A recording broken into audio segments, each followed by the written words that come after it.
What is up, everybody?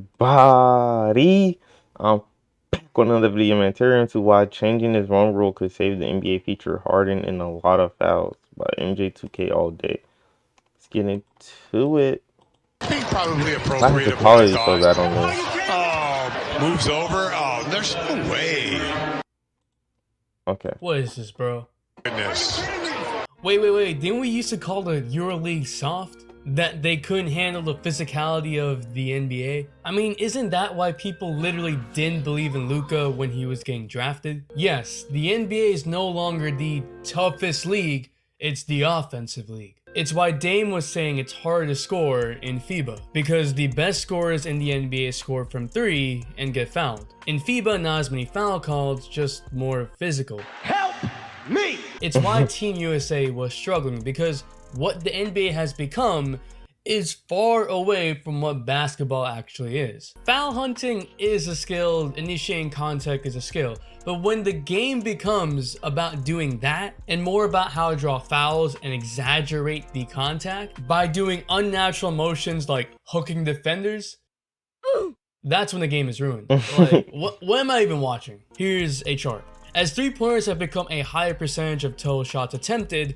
the free throw to shot ratio has just leveled out, which means that per drive, there are more free throws. Even Curry in 2019 said that the rule changes give perimeter guys a lot more freedom. The NBA allowed players to have more freedom of movement. Defenders weren't allowed to get in the way of offensive players getting to their spots, which is really counterintuitive because how are defenders supposed to stop players if they're not allowed to? I ain't gonna lie, the offense is just too good. Like, it's too many moves and stuff you can do now. Like, it's really nothing you can do on defense, bro. Like, it really is nothing you can do on defense now, bro. Keep it a stack. Stop players? The NBA is finally addressing these concerns, and it's a lot more important than you think that the media has been showing. It could save the NBA. What is up, dudes, dudettes, ballers, players? It's your boy MJ. Most of y'all not even subscribed, so please subscribe! The comment about saving the NBA is not even an exaggeration. First, let's talk about the rule changes though. So here are the rule changes. Now all of the following are either not going to be called or going to be offensive foul. The shooter launches or leans into a defender at an abnormal angle. The offensive player abruptly veers off his path, sideways or backwards into a defender. I'm looking at you, Trae Young. The shooter kicks his leg up or to the side at an abnormal angle. The offensive player's off-arm hooks the defender, often in the process of attempting a shot in a non-basketball manner. We all know who this one's targeting. I think that the most important focus of these rule changes is to punish unnatural or non-basketball moves by offensive players. I mean, hooking players isn't really to help you get your shot off. Trae and Harden are gonna be mad. No more of this or this. I mean, what is this? That takes no skill at all. And look, if you want to edit Trae Young making defenders annoyed by foul hunting, Oh, my goodness. you can too with the sponsor of today's video, Femora Go. Femora Okay. Go is a mobile That was a editing W. app That was a is W great way for to bring in the ad, but spending we're ton of not time watching the that ad, you bro. do. What's up, Trae Young? Oh my god, this was so bad. This was. We're getting video. What you think in the comments down to win down and higher, down and down. It's literally a win-win. NBA viewership has steadily went down and down and down season after season. Except this year because it's higher than the bubble, which I would hope so. The NBA was hilarious though. They were like, oh look, it's a 33% increase compared to last year. Your last year competition is a bubble where the audience and the crowd were screens. Bruh. Compared to 2019, it's a 25% dip. And there's a lot of reasons why viewership is down for the NBA. A lot of them doing with their platform just not being good to watch games. It's confusing. You have to get an NBA TV subscription, but at the same time get League Pass. Then you can't watch certain games on television, so you have to have a TV. So it's a lot for a lot of people. But there's also the regular season not meaning as much. To be honest, I swear to God, bro, I promise you I can't remember the last time I actually sat down in front of a TV and watched the NBA game, bro. I promise you I can't, bro. I promise you I can't remember the last time I did that. Or just not being exciting to casual fans. There is no metric that is good. In fact, the younger demographic, the coveted demographic for most companies, the NBA is lost by over 33%. And so the NBA is going to lose a lot of money if they don't fix this situation. I also got a gaming channel that I'm going to be posting on once 2K comes out, if 2K actually comes out. And it's going to be regular since... Bro. What's the name, bro?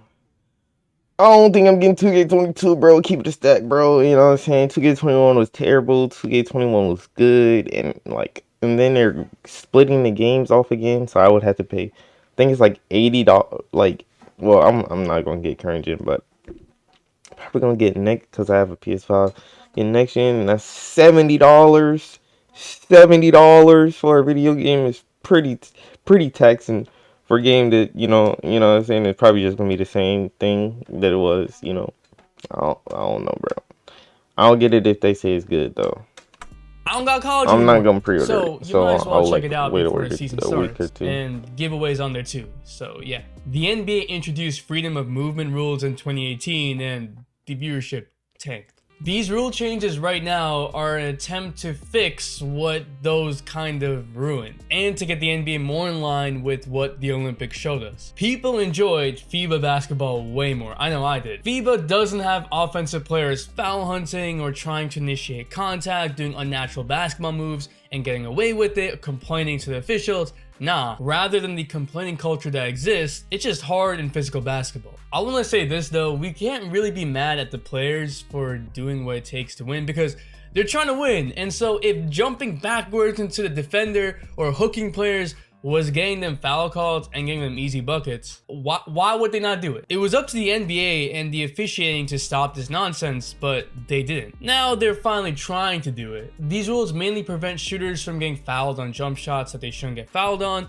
or really the drives, right? Like when people are in pick and rolls and they can just sort of bump into a defender around them and get a foul call. That's what this is preventing. It does get us closer to FIBA officiating and just normal basketball. So when old heads are saying it was hard to score, they're more talking about the fact that there legit wasn't any spacing because players really couldn't shoot the three that well, and there weren't 5 players on the court that could all shoot the three. And then you combine that with the freedom of movement rules in 2018, and there's literally I don't even know how defenders could defend. As a result of these rule changes right now, defenders may actually be able to defend and spacing may change because there may be more successful one-on-one defense, which eliminates a lot of situations where there was help and rotation, which sets the defense back. And perhaps the most important point, defense will actually be rewarded. Like, defenders won't feel helpless all the time. Like, remember when LeBron has hands behind his back because he couldn't do anything without getting a foul? I am having a very bad day. Did he actually do that?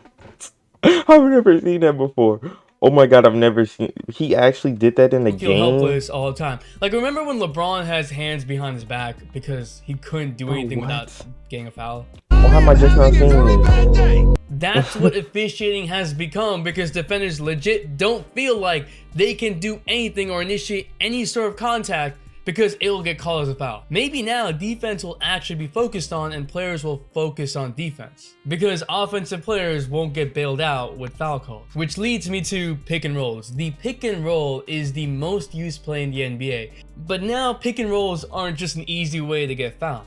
Stars will still thrive, do not get me wrong, because I mean, why would they not? Oh my god, he still just killed thrive. him. Do not get me wrong, because I mean, oh my god. Bro, look at his foot, bro. Oh my god. why would they not? They'll just do it differently. Get him out the game more after that. floaters, more Oh my actual god. ring of defense. Heck, the mid-range might be back because you can't just bump into a defender and get a foul call. You might actually have to take a shot in open space.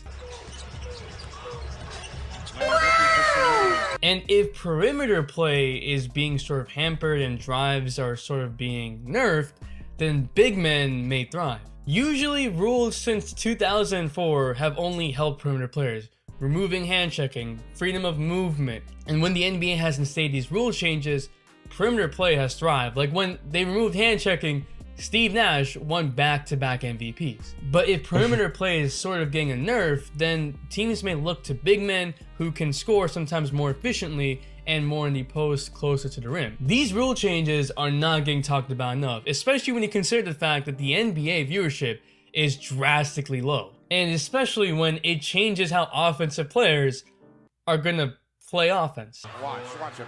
He's just gonna lay on top of him. That takes no skill at all. I think that the rule changes are going to make the game more enjoyable Bro, for a why lot he of keep people, playing and that clip it's of going to him help talking bring about Giannis, viewership bro? up. But the NBA has to do a lot more to get people to actually watch the game, including promoting young stars. It's a whole plethora of things they got to do. But I'm just glad that we're moving more towards normal basketball. But what do you think? How is this going to impact the stars of today, and which stars are going to thrive and not do so well? Shout out to For More Gophers I sponsor. ain't lying. Out of all them changes, that's definitely hurting Harden the most, because Harden take like 12 free throws a game, my guy. So yeah, that's definitely gonna hurt Harden. So, but yeah, bro, that's gonna be the end of this video. You know what I'm saying? Like, comment, subscribe, and we out, bro.